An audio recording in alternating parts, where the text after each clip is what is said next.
नमस्कार. श्रद्धाज रेसिपीमध्ये तुम्हा सर्वांचं खूप खूप स्वागत. मी आज उकडीचे मोदक बनवणार आहे. त्यासाठी आपण सारणासाठी साहित्य पाहूया. येथे मी 1 वाटी ओला नारळ किसून घेतलेला आहे. काजूचे बारीक तुकडे करून घेतलेले आहेत. खसखस आणि इलायची भाजून मी बारीक करून घेतली आहे आणि इथे गूळ किसून घेतलेला आहे. चला तर मग आता आपण सारण बनवून घेऊ. इथे मी तूप गरम करून घेतलेलं आहे. आता त्यामध्ये टाकणार आहे खोबरं आता मी परतून घेत आहे. खोबरं आता परतून झालं आहे. आता मी टाकणार आहे काजूचे तुकडे.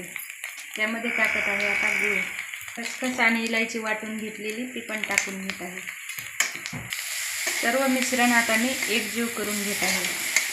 सारण तयार झालं आहे. आता मी ते काढून घेते. पीठ बनवण्यासाठी कढईत मी आता 1 ग्लासभर पाणी टाकलं आहे. त्या पाण्यात टाकत आहे थोडंसं मीठ. पाणी आता उकळी येण्यासाठी झाकून ठेवू.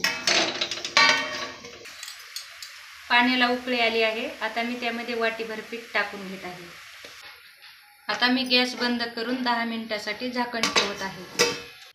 10 मिनिटे झालेले आहेत. आता आपण पीठ काढून घेऊ. थोडंसं पाणी टाकून पीठ मळून बनवून घेत आहे.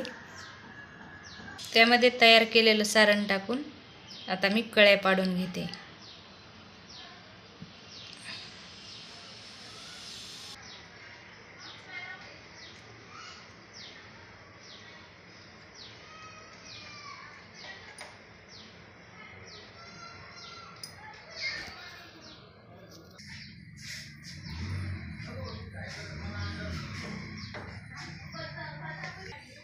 छानपैकी मोदक तयार झाला आहे. आता आपण बाकीचे सारे मोदक बनवून घेऊ.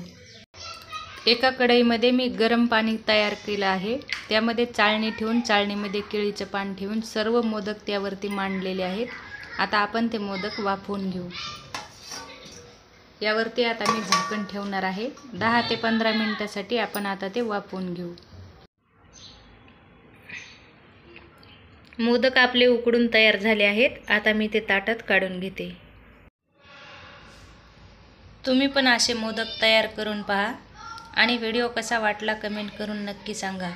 व्हिडिओ आवडल्यास व्हिडिओला लाईक करा, चॅनलला सबस्क्राईब करा.